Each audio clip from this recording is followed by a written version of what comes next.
Avant de commencer cette vidéo, je tiens à remercier mon partenaire Outils des Pros de m'avoir fait parvenir la scie à isolant que je vous avais parlé dans cette vidéo. Il s'agit de la scie à isolant Festool ISC 240. C'est ni plus ni moins un couteau fixe avec un couteau qui viendra trancher la laine de bois ou autre chose. On peut utiliser pour de la laine de verre aussi. Et puis je crois d'autres matériaux un petit peu plus denses mais pas forcément très durs. Après il existe une autre lame pour ça. Donc ça ressemble à un couteau à pain. Habituellement on utilise ce type de couteau, ça va bien, mais c'est long. C'est manuel, la coupe est pas forcément super jolie, ça peut s'arracher. On s'en fout, c'est à l'intérieur, mais on s'en fout oui et non. Pourquoi? Parce que s'il y a de l'arrachement, il y a un petit peu de manque de matière. Donc on n'a plus le même rendement qu'on voulait au départ. Alors merci à Outils des Pros de me prêter cette machine, l'occasion pour moi de voir ce qu'elle vaut, pour vous de voir comment on l'utilise, si elle vaut vraiment le coup. Je ne suis pas en train de vous dire qu'il faut absolument acheter ce genre de produit parce que ça a un certain coût. Vous n'êtes pas sur la bonne chaîne si c'est ce que vous attendez. Je ne suis pas là pour vous vendre quoi que ce soit, mais plus pour vous montrer ce qu'il existe. J'ai la chance, encore une fois, de pouvoir l'utiliser sans avoir à l'acheter. Donc merci à Outils des Pros. Encore une fois, tout le matériel que j'ai acheté, l'isolant, je l'ai acheté sur le site Kenzai, kenzai.fr, qui a été mon site de référence pour quasiment l'ensemble de la maison du gros œuvre. Donc je vous invite vraiment à cliquer sur le lien pour aller découvrir leur site et demander Pierre Arnaud. Alors Pierre Arnaud se remet, je lui fais un petit coucou, il se remet doucement d'une opération de l'appendicite. Envoyez-lui le bonjour de ma part, ça lui fera plaisir. Harcelez-le de mails et tout, il demande que ça. Alors comment se présente la machine? Sur Outils des Pros, elle est vendue en set, c'est-à-dire avec un kit complet. On va retrouver le rail de guidage et puis son guide de coupe. Alors là, pour l'instant, il est en position transport, je vous montrerai après. Elle est livrée avec son système qui n'est plus à présenter, c'est un des meilleurs modèles de boîte de rangement. Elle sera évidemment avec son chargeur, elle sera fournie avec deux batteries en 4 ampères. J'ai vu que c'était des batteries qui sont équipées de la technologie Bluetooth. Ça sert à quoi? C'est pour brancher sur un aspirateur Festool Bluetooth compatible.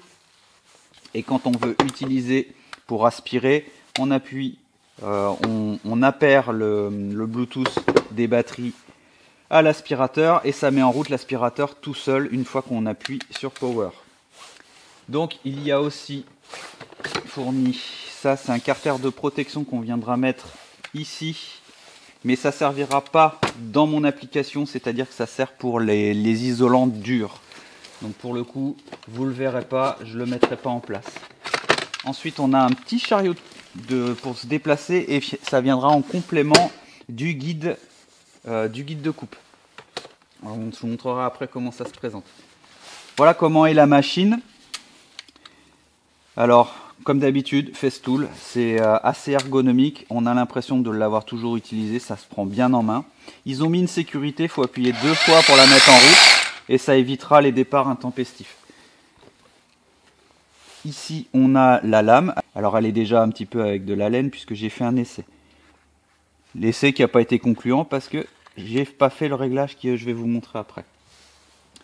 Donc voilà comment ça se présente. On a une lame fixe, c'est celle qu'on viendra régler, et une lame mobile, c'est celle qui va venir couper. Ça ressemble aux scies sauteuses, c'est le même système d'attache.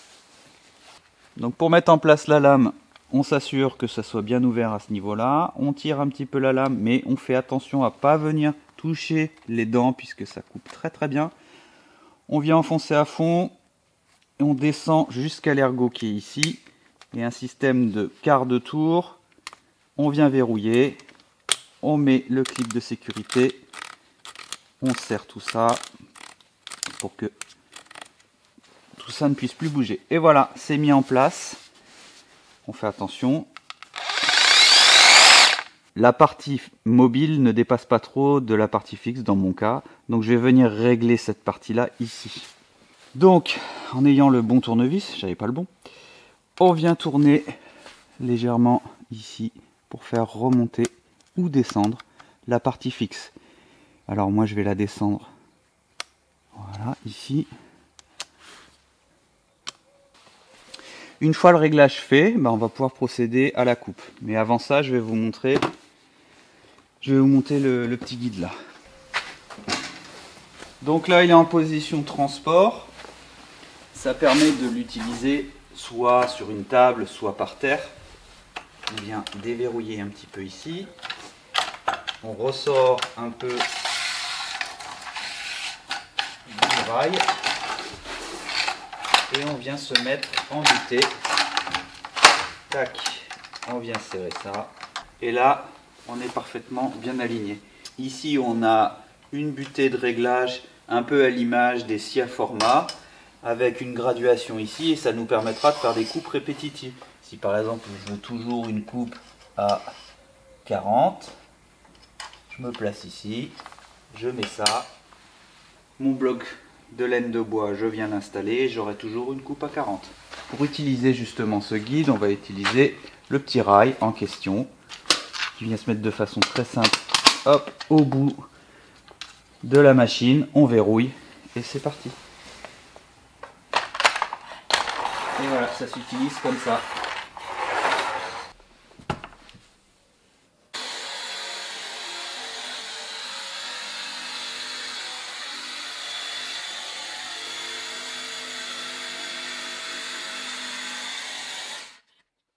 Et voilà.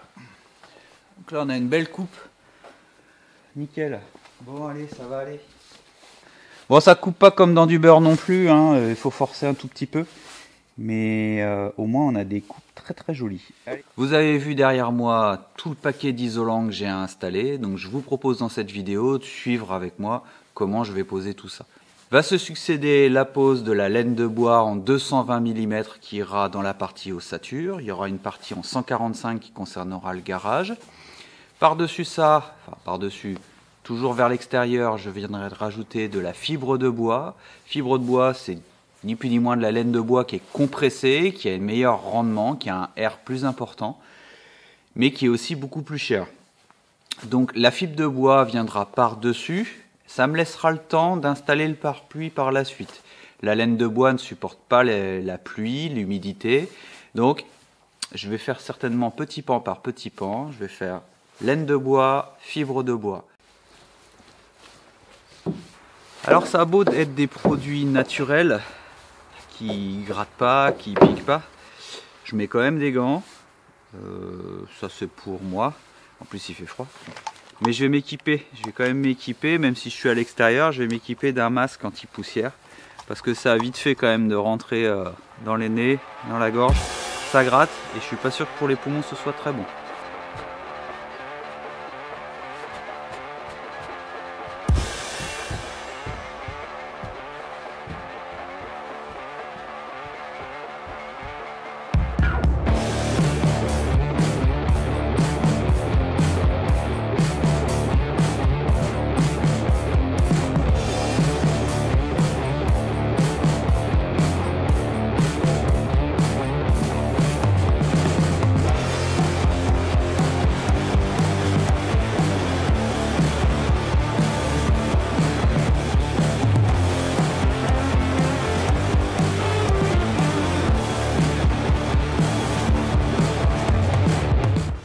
Petit bilan à chaud de cette machine.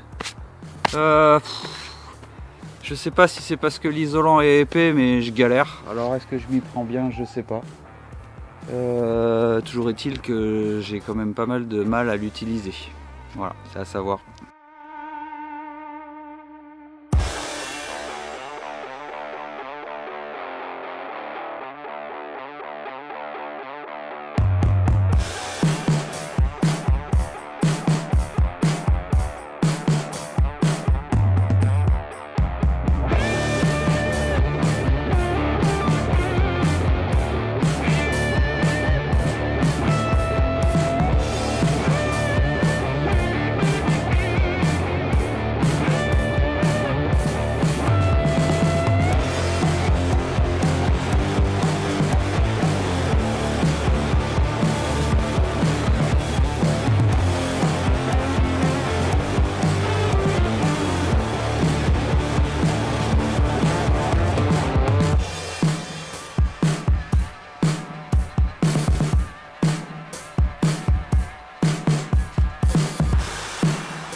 Ah, comment ça fait bien déjà à ce niveau-là.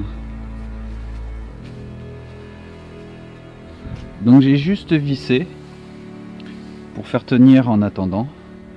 Ça risque rien, ça va pas s'arracher. Donc ça sera maintenu par le double litonnage. Mais d'abord il faudra que je fasse le pare-pluie et ensuite litho. J'ai repéré en bas où étaient les montants. Donc par des petits traits. Voilà, par des petits traits sur l'isolant compressé. J'ai laissé dépasser d'une épaisseur d'une plaque d'isolant parce que je vais venir après rajouter encore de la fibre de bois ici pour venir couvrir toute la partie ici de la fenêtre, et après je pourrais faire le tableau en bois. Je le ferai avec le bardage. Donc ça va venir jusqu'ici. Le bardage fait 2 cm d'épaisseur, donc je vais venir à ras ici, impeccable. Et je rajouterai encore un petit cordon, je pense, de mastic transparent. Je sais pas si c'est nécessaire. Je verrai, je vais me renseigner. Désormais, la laine de bois est protégée par la fibre de bois qui, comme je l'ai dit au tout début, peut résister aux intempéries pendant 3 semaines, 1 mois.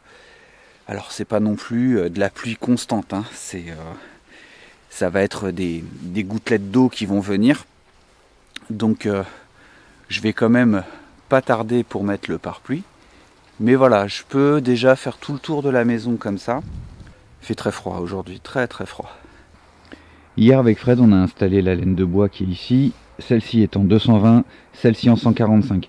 Je vous filme pas tout à chaque fois puisque c'est toujours la même chose. Là ce matin, pour me réchauffer, je vais m'activer et je vais installer la fibre de bois ici, sensiblement toujours la même chose, 40 mm des deux côtés. Bon, j'ai remarqué que passé un certain nombre de coupes, la lame elle avait du mal à couper.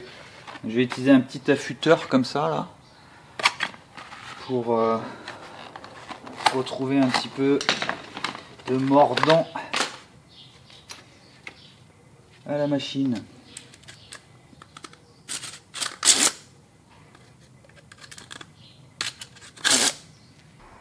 Allez, on va voir si ça coupe quand même mieux le fait de l'avoir réaffûté. Parce que je trouve que la coupe était pas ouf. Et là c'est vraiment le premier affûtage que je viens de faire. Donc on va voir si c'est mieux.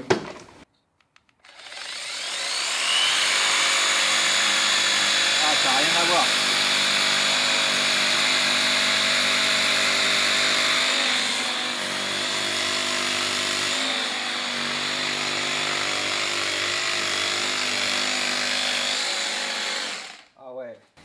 Ouais, ça n'a rien à voir. La coupe est nettement meilleure. Alors du coup, bah c'est... je le remontre, c'est un petit affûteur là. Alors moi je l'ai eu sur Kenzai. Voilà, hop, on le voit pas. Voilà, c'est un petit affûteur. Celui-là c'est la marque Bako. Mais bon, j'imagine qu'il en existe plein d'autres. Donc voilà, ça s'utilise très très facilement. Donc, je vais faire ça toutes les 10 coupes à peu près, comme ça je suis sûr d'avoir toujours une coupe optimale.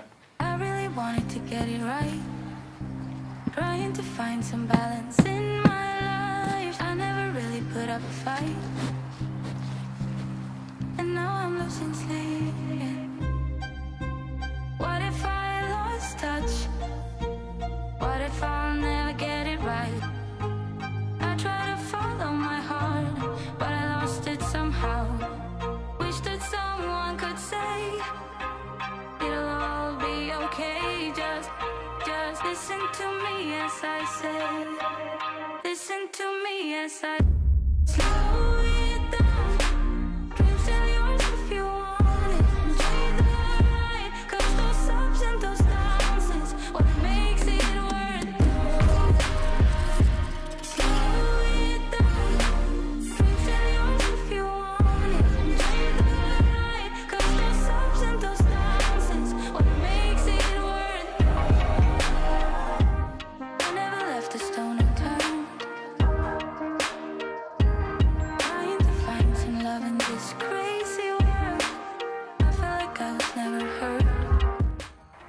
Allez, il faut que je prévoie la lumière pour l'extérieur et puis une prise pour alimenter n'importe quoi.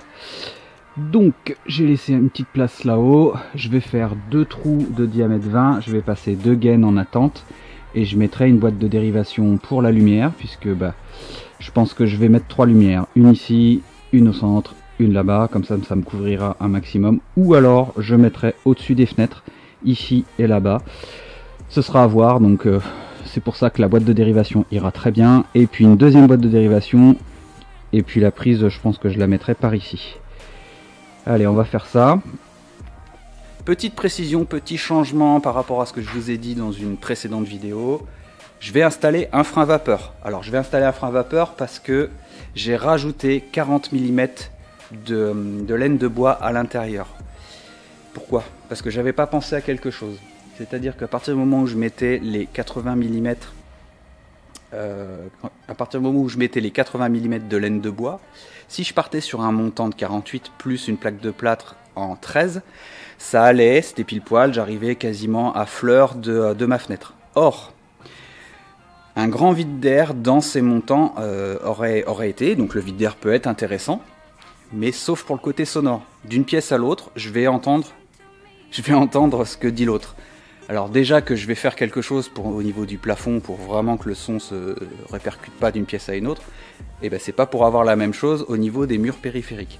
Et du coup, je me retrouve avec une règle de 2 tiers, 1 tiers qui est faussée. La règle des 2 tiers, 1 tiers, c'est 2 tiers d'isolant extérieur et 1 tiers d'isolant à l'intérieur. C'est une règle à respecter pour éviter les points de rosée, pour éviter qu'il y ait de l'humidité qui stagne.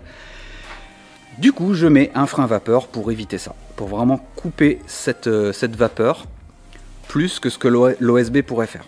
Alors c'est du boulot, mais c'est comme ça. Alors je vais le faire vraiment sur 3 côtés seulement. Je vais faire le côté nord, là où il y a la porte d'entrée, la fenêtre de la salle de bain, la fenêtre de la cuisine avec la porte de 1,60 m, et puis tout le côté au niveau des chambres et du salon.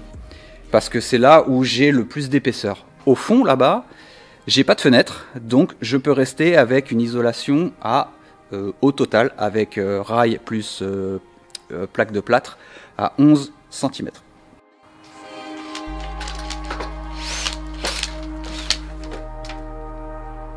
Est-ce que je vais jusque là-bas? Ouais. Bon, puis je mettrai un double patch.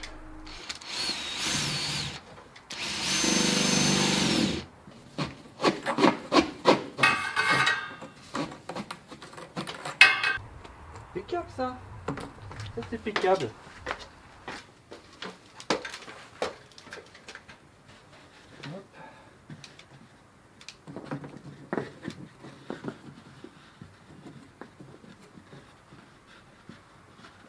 Hey, nickel.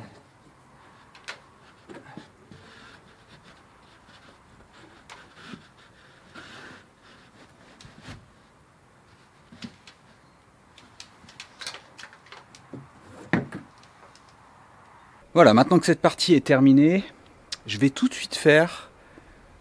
Là-haut, je ne mets pas de plaque de fibre de bois. Ce serait inutile, ce serait ridicule. Il va y avoir la ouate de cellulose pour isoler les combles, donc j'ai pas besoin de rajouter ça. Par contre, j'ai besoin de simuler l'épaisseur de la fibre de bois avant de mettre le pare-pluie. Je vais utiliser donc des morceaux d'ossature qui font 45 mm, c'est rien du tout. Et puis je vais les mettre à intervalles réguliers, de façon à ce que le pare-pluie puisse bien s'agrafer dessus. Donc je vais partir depuis le bas jusqu'en haut. Il y aura des découpes qui seront un petit peu pénibles à faire, mais c'est comme ça. Et puis après il y aura le double litonnage. Et le double litonnage sera un petit peu particulier puisque toute la partie haute, hop, je vais faire un bardage style Cap Ferré. Je vais vous montrer ce que c'est. Je filme vite fait parce que c'est pas ma maison et il y a quand même des droits de regard sur cette maison. C'est à ceux de mes voisins. Donc on voit une différence de... Hop là, voilà, on va voir avec mon doigt. On va voir une différence entre le bardage bas et le bardage haut. Donc cette petite différence, elle est par la coupe qu'il y aura, et puis le bardage qui sera en haut sera un petit peu avancé par rapport à celui du bas. Donc il va falloir que je mette mes litos dans l'autre sens, dans la partie la plus épaisse. Comme ça va pouvoir me le permettre de me le faire avancer un peu plus.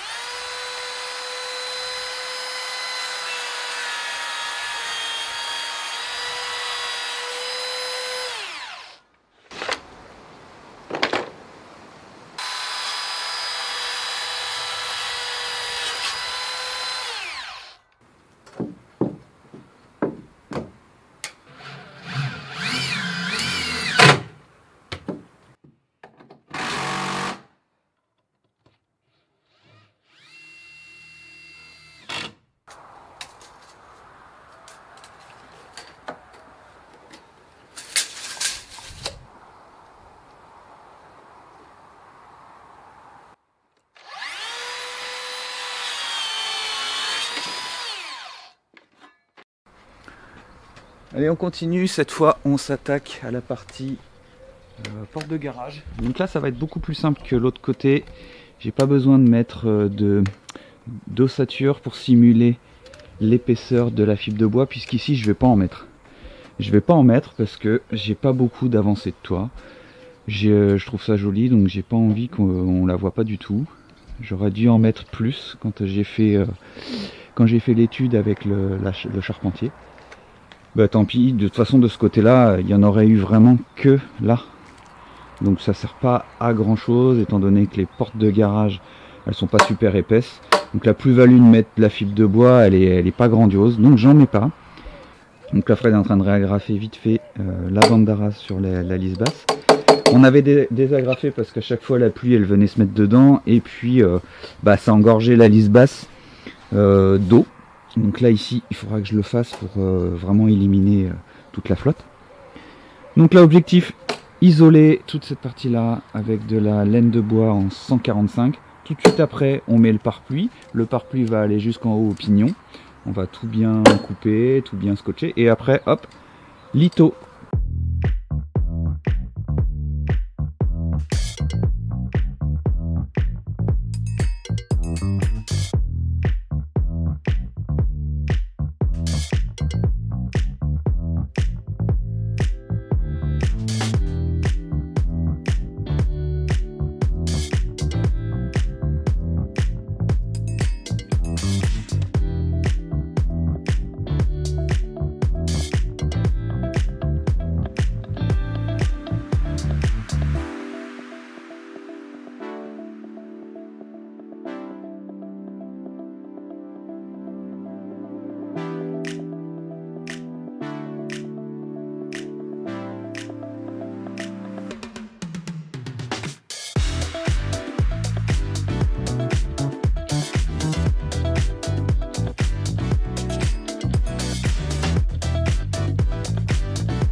Voilà, cette vidéo va s'arrêter sur les images que vous êtes en train de voir. C'est loin d'être terminé, c'est sûr, mais la vidéo est extrêmement longue, donc je préfère m'arrêter ici. Surtout que je vais terminer juste en vous donnant mon ressenti sur cette machine, sur la machine Festool que vous avez pu voir, et vous dire si ça vaut le coup d'investir ou pas. Est-ce qu'elle vaut le coup? J'ai envie de dire oui. Oui, parce qu'on gagne un temps fou, les coupes sont propres, nettes, à partir du moment où elles sont affûtées. Est-ce qu'elle vaut son prix? Je pense pas. Mais c'est du Festool, donc c'est toujours trop cher, on va dire. Maintenant, c'est du matériel de qualité. Un professionnel qui va l'utiliser tous les jours, il va être conquis, il va adorer parce qu'elle va répondre très très bien à ses demandes. Maintenant, vous dire qu'il faut l'acheter, certainement pas, je ne vous dirai pas ça, parce qu'il existe d'autres moyens d'arriver à un résultat assez similaire. Avec un petit peu plus de temps et d'énergie, on arrivera à quelque chose, on va dire grosso modo, similaire. Il existe des stands de coupe à vraiment pas cher. Takayaka, dans cette vidéo, a présenté son stand de coupe qui lui a coûté une trentaine d'euros, mais il utilise la machine quand même. Maintenant, Kevin et Salomé qui ont utilisé une autre technique, je vous mets la vidéo là, c'était tout aussi bien. Donc il existe d'autres alternatives pour un résultat qui est grosso modo la même chose. Donc de là à vous dire, foncez, allez-vous l'acheter, non. Par contre, si vous êtes un aficionados de la marque Festool, évidemment vous allez l'acheter. Encore une fois, cette machine va vous faire gagner un temps fou, vous allez pouvoir la revendre. Il y aura une petite décote, c'est sûr, mais vous allez avoir le sentiment d'avoir économisé de l'énergie et d'avoir fait un travail très propre et très sérieux. Moi, en tout cas, elle m'a conquis et je pense que oui, je l'aurais acheté. Vous pouvez voir derrière moi que le frein vapeur est installé. Je ne reviens pas sur pourquoi j'ai installé un frein vapeur. Mais voilà, il est installé. On a installé ça avec Fred, mais je ne vous ai pas filmé la pause parce que vraiment, il n'y avait rien de très très intéressant. Encore une fois, je remercie mon site partenaire Outils des Pros de m'avoir prêté cette machine. L'occasion pour moi de la tester, de gagner du temps et de vous la présenter. Allez, moi je vous dis à très bientôt. En attendant, portez-vous bien. Ciao.